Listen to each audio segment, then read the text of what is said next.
ان الحمد للہ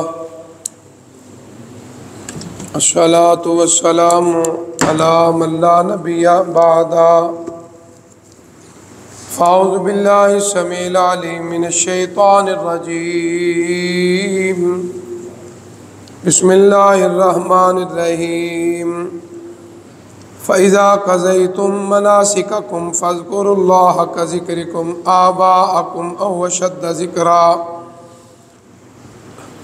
فَمِنَ النَّاسِ مَن يَقُولُ رَبَّنَا آتِنَا فِي الدُّنْيَا وَمَا لَهُ فِي الْآخِرَةِ مِنْ خَلَاقٍ وَمِنْهُم مَّن يَقُولُ رَبَّنَا آتِنَا فِي الدُّنْيَا حَسَنَةً وَفِي الْآخِرَةِ حَسَنَةً وَقِنَا عَذَابَ النَّارِ اولئک لهم نصیب مما کسبوا واللہ سریع الحساب واذکروا اللہ فی ایام معدودات فمن تعجل فی یومین فلا اثم علیہ ومن تأخر فلا اثم علیہ لمن اتقى واتقوا اللہ واعلموا انکم الیہ تحشرون صدق اللہ العظیم۔ جب حج کے مناسک مکمل کر لو، اللہ کو یاد کرو جس طرح اپنے آباء و اجداد کو یاد کرتے ہو، یا اس سے بھی زیادہ سخت۔ لوگوں میں سے کچھ لوگ کہتے ہیں کہ ہمارے رب ہمیں دنیا میں ہی سب کچھ عطا فرما، ان کے لیے آخرت میں کوئی حصہ نہیں۔ ان میں سے من وہ بھی ہے جو کہتے ہیں ربنا آتنا فی الدنیا حسنۃ وفی الآخرۃ حسنۃ وقنا عذاب النار، اے ہمارے رب دنیا میں بھی خیر آخرت میں بھی خیر، اے اللہ ہمیں جہنم کی آگ سے محفوظ فرما۔ یہی لوگ ہیں، ان کے لیے حصہ ہے جو انہوں نے کمایا، اللہ جلدی حساب لینے والے ہیں۔ اللہ کو یاد کرو مقرر دنوں میں، اور جو جلدی کرے 2 دنوں میں اس کے اوپر کوئی گناہ نہیں، اور جو تاخیر کرے اس کے اوپر بھی کوئی گناہ نہیں، اس کے لیے جو متقی ہے۔ اللہ سے ڈر جاؤ، یقین کر لو بے شک تم سب نے اللہ کی طرف اکٹھے ہونا ہے۔ حضرات محترم، سورہ بقرہ کی تشریح اور توضیح بیان ہو رہی ہے۔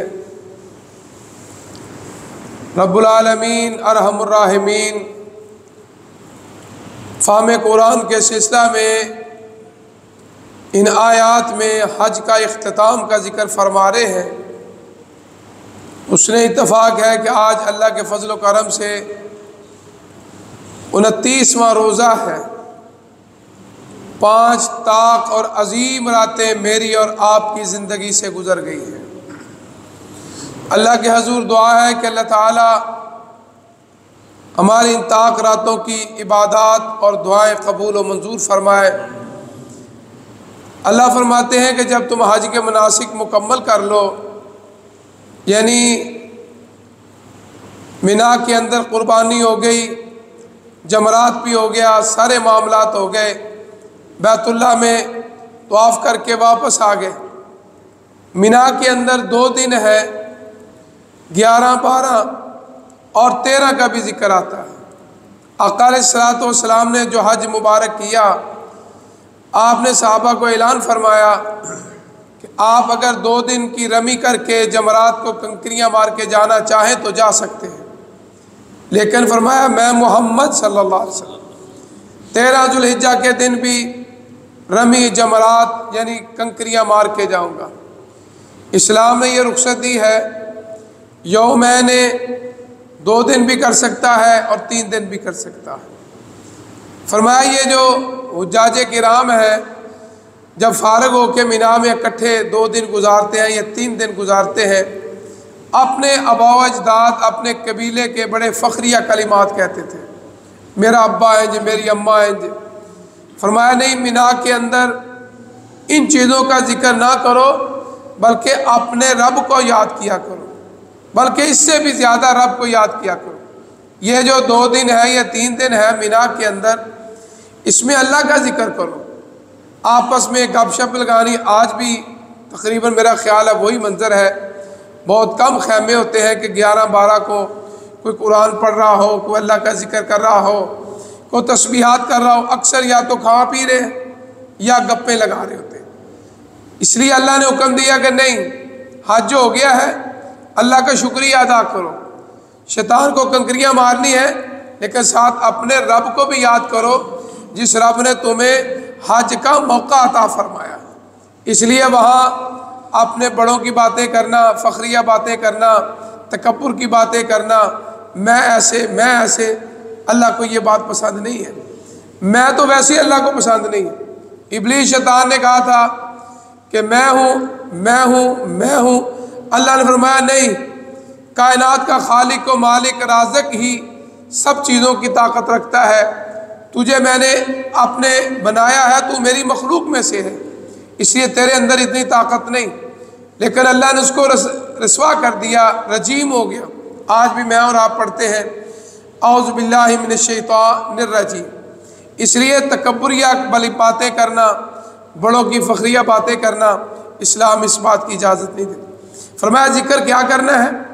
بعض لوگ کہتے ہیں کہ اللہ دنیا مل جائے، دنیا مل جائے، دنیا مل جائے، آخرت کا سوال ہی نہیں کرتے۔ حالانکہ دنیا کی زندگی تنگی میں بھی گزر جائے گی، خوشحالی میں بھی گزر جائے گی۔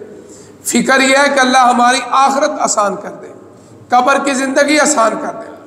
رات جامعہ مسجد خورشید کے اندر جو موضوع تھا بڑا نازک تھا۔ میرا ایک جگہ اور پروگرام تھا، وہاں فارغ ہو کے میں پہنچا تھا، بہت سے ماؤں بہنوں بیٹیوں کے جو ہے وہ فون آئے، بہت سے گھروں میں اللہ کے فضل و کرم سے آپ کی دعاؤں سے رات کئی گھروں میں مسئلے حل ہوئے۔ جو بہو بیٹی ہیں انہوں نے اپنی ساسو ماں سے معذرت کی کہ امی جان اگر مجھ سے کوئی بات ہو گئی ہے، کوئی ایسی بات جس سے میری ماں کو تکلیف پہنچی ہے تو یہ تاخرات ہے، مجھے معاف کر دیجیے۔ تو اتنی اچھی باتیں رات سننے کو ملی، اور میں یہ سمجھتا ہوں یہ تبلیغ اور قرآن و حدیث کا اثر ہے۔ اور آج بھی اللہ تعالیٰ نے ہمارے اوپر یہ اثر کے جذبات رکھے، صرف یہ ہے کہ ہمیں توجہ کی ضرورت ہے، اور دوسرا توجہ دلانے کی ضرورت ہے۔ اگر یہ ہمارے معاشرتی مسائل گھروں کے حل ہو جائیں، معاشرے کے حل ہو جائیں، میں یہ سمجھتا ہوں ہماری 100% پریشانیاں حل ہو سکتی ہیں۔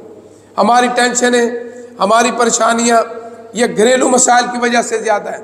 بہن بھائیوں کا مسئلہ ہے، اولاد کا مسئلہ ہے، میاں بیوی کا مسئلہ ہے، ساس بہو کا مسئلہ ہے، ناندور، یہ رشتے جو ہیں بڑے نازک رشتے ہیں، چھوڑے بھی نہیں جا سکتے۔ تو اس لیے اللہ کے حضور دعا ہے، اے اللہ جنہوں نے عمل کیا اللہ قبول و منظور فرما، اور جو ابھی سوچ رہے ہیں آج موقع ہے، عید کا چاند نظر آنے سے پہلے اللہ اکبر، اس ماہ مبارک میں ہم اپنی اصلاح کر لیں۔ اگر میں نے اور آپ نے اپنی اصلاح کر لی، سمجھ لو ہمارے روزے کا مقصد پورا ہو گیا۔ جو ہم نے قرآن مجید کی آیت سنی تھی، پڑھی تھی، یا ایھا الذین آمنوا کتب علیکم الصیام کما کتب علی الذین من قبلکم لعلکم تتقون، یہ ہے وہ تتقون۔ اگر رمضان کے روزے رکھ کے میرے اندر آپ کے اندر تقوی آ جائے، میرے اندر آپ کے اندر پرہیزگاری آ جائے، میرے اندر یہ خوف آ جائے، میں نے کسی کو ستانا نہیں، میں نے کسی کو پر ظلم نہیں کرنا، زیادتی نہیں کرنی، اپنا حق دینا نہیں، کسی کا حق لینا نہیں، تو انشاءاللہ پھر تقویٰ بھی مل گیا، میرے اور آپ کے روزے بھی قبول ہو گئے۔ یہ سحریوں کا جاگنا، یہ افطاریاں کرنا، یہ سارا دن بھوکا اور پیاسا رہنا، انشاءاللہ یہ ہے تقویٰ کی منظر۔ اور اللہ بھی فرماتے ہیں کہ تم میں زیادہ خوبصورت ہے وہ میرے قریب نہیں ہے، اور دوسرا تم میں سے زیادہ کو مالدار ہے وہ میرے قریب نہیں ہے، تم سے زیادہ کو قبیلے اچھا یہ ساری چیزیں کس نے عطا کی؟ اللہ نے عطا کیا۔ تو اللہ فرماتے ہیں میرے نزدیک کون ہے؟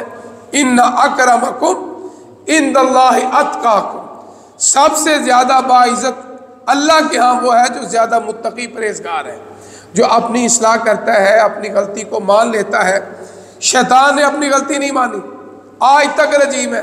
اس لیے مجھے اور آپ کو اس میں کوئی ہچکچاہٹ، کوئی ایسی بات ذہن میں نہیں آنی چاہیے کہ جی میری عزت کمی آ جائے گی، میں عمر میں بڑا ہوں، یہ عمر میں چھوٹی ہے، یہ عمر میں چھوٹا ہے۔ عزتیں ساری اللہ کے ہاتھ میں، ساری عزتوں کا مالک اللہ ہے، اور جھکنے والے کو اللہ زیادہ بلندی عطا فرماتے ہیں۔ یہ کہنا میں نہیں دے گھر جانا، میرا نک وڈیا جائے گا، میں وہ کو معافی نہیں منگنی، نہیں، اللہ کو یہ ساری ادائیں پسند ہے۔ تو اس لیے میری آپ سے ادباً گزارش ہے، جب دنیا مانگو ساتھ آخرت بھی مانگو.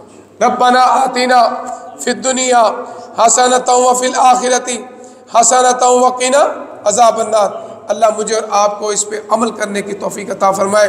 وآخر دعوانا الحمدللہ رب العالمین. الحمدللہ رب العالمین والعاقبۃ للمتقین. اللهم صل على محمد وعلى آل محمد كما صليت على إبراهيم وعلى آل إبراهيم إنك حميد مجيد. اللهم بارك على محمد وعلى آل محمد كما باركت على إبراهيم وعلى آل إبراهيم إنك حميد مجيد. اللهم ربنا آتنا في الدنيا حسنة وفي الآخرة حسنة وقنا عذاب النار.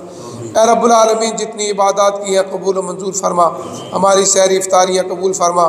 ہماری طاقتیں لیلۃ القدر قبول فرما. ہمارے صغیرہ کبیرہ گناہوں سے درگزر فرما. ہمارے رزق میں برکت کثیر عطا فرما. اے رب العالمین ہمارے بچوں اور بچیوں کی جان مال عزت اولاد کی حفاظت فرما. اللہ ان کے رزق میں برکت کثیر عطا فرما. اللہ ہمیں اپنے در کے سوا کسی کا محتاج نہ فرما. اے اللہ اگر اس رمضان مبارک میں کوئی کمیاں کوتاہیاں اللہ اپنی رحمت سے ہمارے وہ ساریاں کمیاں کوتاہیوں سے درگزر فرما. اے رب العالمین ہم سب کی حفاظت فرما. وطن عزیز وطن پاکستان کی حفاظت فرما. اے رب العالمین دشمنوں کی دشمنی سے محفوظ فرما. حاسد کے حسد سے محفوظ فرما. نظر بد سے محفوظ فرما. شریر انسانوں کی شرارتوں سے محفوظ فرما.